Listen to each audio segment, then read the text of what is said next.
Hello everyone, welcome back to Used Super Mario Brothers. I mean, what? What? I mean, there are no new copies anymore, so... I'm just talking about how annoying it must be to try to buy... Okay, so I'd like a used new Super Mario Brothers. What? Make up your mind. Yeah, so, in order to unlock World 7, you have to beat Petey Piranha as Mini Mario, but fuck that noise. Because I hate jumping with that thing, so what I'm doing is entering as normal Mario and then switching to Mini after. At the last, on the last hit, yeah. Yeah. Because the only thing it cares about is the last hit. Yeah, exactly. Actually, I think you could probably do the whole thing as like Fire Flower, and then, because you still have some autonomy while the key's going around, and then just switch to Mini and pick up the key, and that probably would have been even easier. But you know, that would have required thought, and I don't go with that rule. Yeah. I'm still just waking up, and when Ted says autonomy in reference to being able to still move before grabbing the key, I'm thinking, he's not a fucking robot, idiot. I mean, Luigi is just a pile of zeros and ones with no will of his own. Everybody in the game is, though, if you want to break it down. Yeah, he has no will. He can't do anything on his own merits. He goes through actions solely dictated by the player. Sure, you can run a casino. I can't run a casino. Not with that attitude, you can't. Also, not without a license, and depending on which state you live in, and you know. I once tried to apply for a casino. It sucked. Casinos are way overrated. I should point out, unless if they're in video games, in which case they're like my favorite part of the whole game. But that's off topic. In any case, I don't really like how they hide full worlds in this game, unless if you like beat the boss in a specific way. Like, I don't really mind hidden levels as much. But hiding a whole world seems a bit excessive to me. I don't know. Like, I guess I should clarify that point. There's a difference between like World 9 or like the special world in Super Mario World, where like it's like the quest after like basically beating an entire game's worth of secrets, versus like, oh, in order to get World 7, which you know exists because it's on the map, you have to beat the boss in a specific way, and it just happens to be really annoying. It feels more like padding than it does, as opposed to a secret world that's not listed in the game, but you know is there. Yeah, that's a cool surprise. It feels more like padding in this instance. It's not even as if like you don't know how to do it either, because like when you get to that boss, you see the little hole in the ground and the underground passage that you would have to be Mini to follow, right? Yeah. So I hate like these guys. Once you get there, you're like, I gotta go through all that again and do the mini mushroom, right? And of course, and there's no mini mushroom easily available in the level itself. I think there is one at least in World 2. So, like, it's feasible that you could do it your first try, but I'm pretty sure in World 5 there isn't one. But then, even if you do it your first try, you have to go through again and not do it that way to get the other world. To get the other world, yeah. So it's still either way, you have to do the level twice. And like, if they had like maybe done that trick once and only once, I would be fine with it, because then it's like, okay, so that's kind of interesting. But there's more than one case where you have to do it, and you know, the novelty wore off the first time.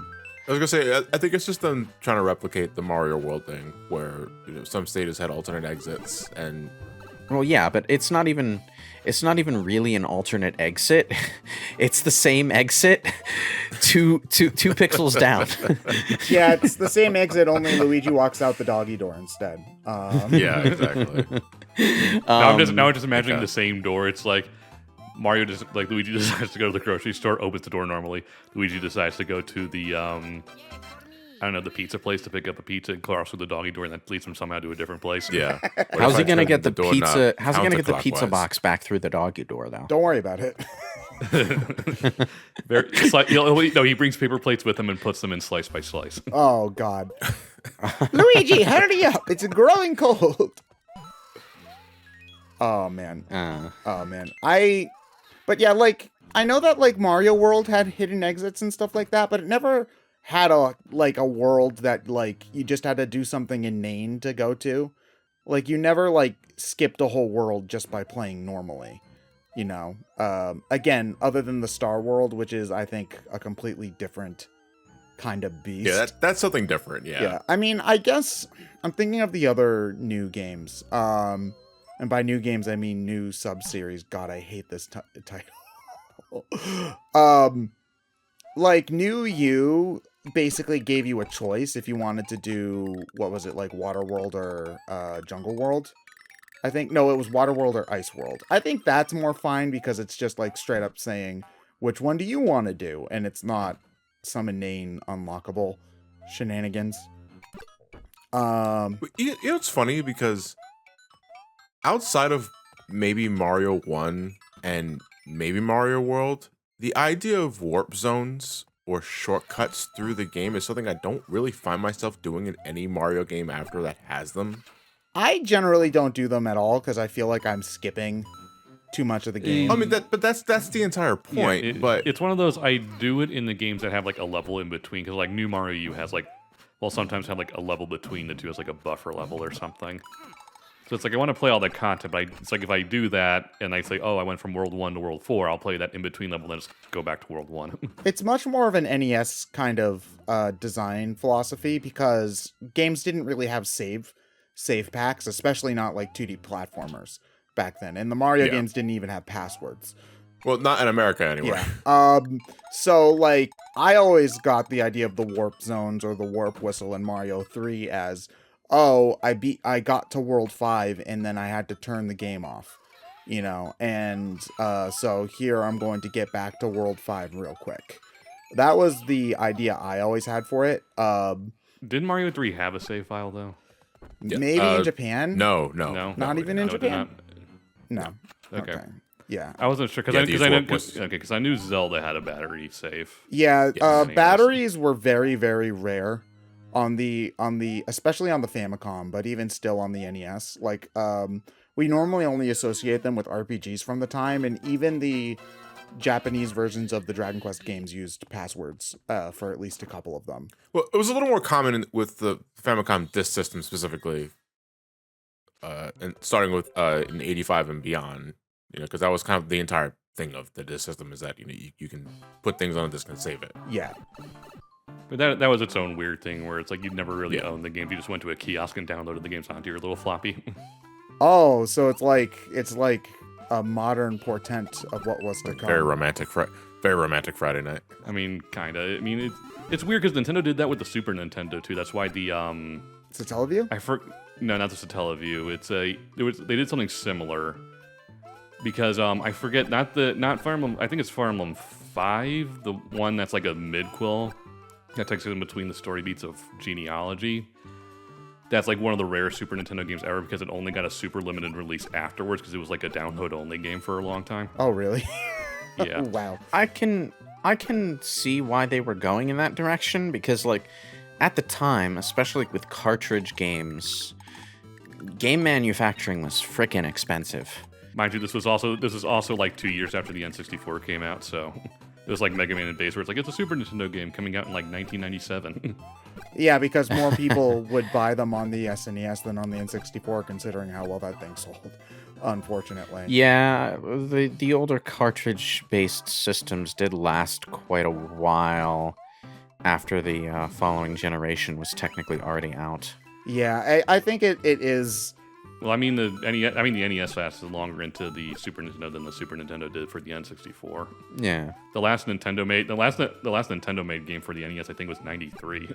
It was I think Wario versus Mario. No, Wario's Woods, sorry. Yeah, I think might have been 94, maybe. I remember like when my dad was showing me his old like Atari 2600.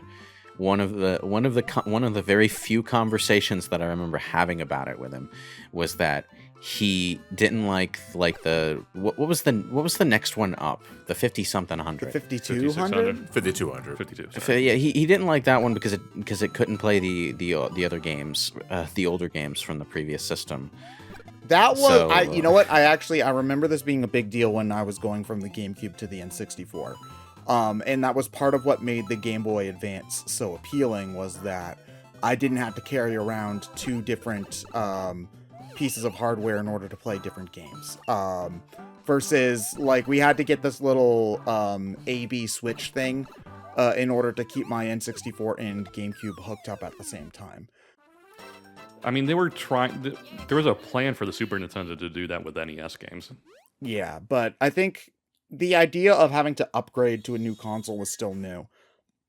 At that time, people didn't really. Could you imagine, though, like how much bigger the Super Nintendo would have been if it had NES backwards compatibility? No, I think it was more like a Super Game Boy sort of thing, where you'd get like a peripheral that would take in NES games. NES games, yeah. I mean, it would look really stupid, but I imagine it wouldn't be that hard if you just got something like a Game Genie, you know, and it was just like a cartridge you could put cartridges into. Like, it would look really stupid, because it would look like the Sega 32X did. And well, I don't know much about the Super Nintendo's like hardware and whether it had a glorified NES already inside it for it to do that. Otherwise, you're relying on the peripheral itself to be essentially a mini NES to. I would assume not, because I assume that would make the system a lot more expensive to produce. Yeah. And if they weren't planning on having that functionality to begin with, it would just be a waste of money. But it was a very experimental time around that era, because, you know, Star Fox and all that. Well, Star Fox, they had to put a different chip into the cartridge in order for it to like. And that game cost nearly $100. Yeah, close to it. Yeah, very expensive. But I mean, games having varying prices was just a thing back then, right? Because didn't Final Fantasy 3 actually 6 cost like $90? It was more common back then, but there was a standard retail price. Okay. Yes. Manufacturer suggested retail price. Yeah, but obviously bigger games required more memory, which required, more costs, so. Yeah. Okay. But most games hovered around the $60 to $70 range. It's amazing to me that games are still the same price. Well, I guess not really anymore, because PS5 games are now $70. But, I mean, it's been a long time since they've increased it. Yeah, well, the price of games has increased over time, but not at the same rate as, like, the worth of that money has increased. So yeah. I would say, like, a $70 game nowadays is like, probably... It's still cheaper than what Star Fox felt like back then. Yeah, well, it's cheaper than what an equally priced game would have been a couple generations ago. Yeah, it's one of those things where... They always, every once in a while, you see those things where it's like the consoles released back in the day, adjusted for inflation, and you find that like a 3DO or something would be like $1,000 in today's money. It's like, yeah, no, we're still getting off pretty easy. The economy was also generally a lot better back in those days. I knew too, though. exactly one person who owned a 3DO. Lewis, you can be honest with us. Was it you? No, it was a kid who lived on my street. I never owned a 3DO. Whose name just happened to rhyme with Dewis. No, Hey, Dewis was my father's name. I wanted one. I wanted to play the original Gex. I didn't know it was on the PlayStation. Yeah, so. Imagine wanting to own a 3DO for fucking Gex. Well, what else is on the 3DO? I can't even think of a game on that. I don't know. I don't know, but the idea is just fucking hilarious. Was that the console known for? Was it Tempest? No, that's the Jaguar. The Jaguar. The Jaguar had a really good Tempest 2000. I mean, Gex was originally designed to be the 3DO's mascot, I think. So, yeah, that's kind of... Oh, man. Oh, God. That's... Oh, man. Better than Bubsy, I guess. That's not saying much at all. I know, but it's I mean, okay, the Gex games are good. They're just an aged kind of good, you know? Yeah. Like fundamentally, I agree. They're solid games. It's just that, like, conceptually, it's like, I would actually go as far as I would actually go as far as to say that, like, of the 3 games, the first one, the 2D one, is like the most original and interesting one overall, but also kind of stiff, unfortunately. More interesting conceptually than mechanically. Okay, hold on. I need to know. I'm looking it up right now. The Jaguar was actually surprisingly only $250 when it came out, which shocked me. No, it's funny because That's actually fairly reasonable for the time. A big thing about its advertising campaign, besides it being 64 bits, they always said do the math, and I think that was not just in reference to its bit power, but like its cost. But wasn't the Like PlayStation compared also to the 250? N64, like compared to the PlayStation 1 and N64. I do not remember the MSRP for PlayStation 1 when it was new, or the N64. N64, I think, was Oh, $479 for an Atari Jaguar. Ugh. Ugh. That hurts. No, I'm all right. Like, I'd rather just get a piece of dentist equipment. What would you do with a piece of dentist equipment other than stab yourself in the gums and be like, "Oh man, these are pretty hang it on these the are wall pretty and then raw. You laugh." should brush Oh, these more." Ted doesn't know about the dentist equipment I'll thing. still get more fun out of this than your Atari Jaguar. So Let's Ted, see. I guess unused piece, the same mold. Was it the Jaguar CD? Was it, John? Yes. Okay, so the same mold for the Jaguar CD was later reused for like a piece of dental equipment. I'm glad that they found something useful for the master stupid mold. thing. Yeah, it's like they bought the master mold and just made dentist equipment with it, and it's pretty fucking funny. You can get something good out of anything, they say. So I mean, yeah, it's probably being used better than the Jaguar ever did. Oh man. Now I'm trying to think of like, now that you're putting it into that perspective, the PS3's launch price just seems more and more ludicrous when you remember that it probably would be something like $700 by today's standard. Sort of. Again, at the time, you have to remember a normal Blu-ray player was close to $1,000. Yeah, that is true, but still. So when you're looking at it as a Blu-ray player, what a deal. When you're looking at it as a console, what the fuck? Yeah, no, not saying it wasn't, a baffling decision on many regards. It's just one of those, you have to remember it also came with technology that was still expensive at the time. Yeah, but on top of it being a Blu-ray player, it was also a PlayStation 3 and like half of a PlayStation 2 jammed inside, so. Yeah, but here's the thing. Once you get to a certain price, it doesn't matter if the thing will also wash your car and walk your dog. It's still too expensive, is the thing, for the average consumer. Agreed. Yeah. You know what wasn't too expensive for the average consumer? Microsoft letting the Red Ring of Death pass by so that they could get their system out faster. You were going to say 3DO bundled with Gex available now. No, that's way too expensive for the average consumer. I better cancel that pre-order then.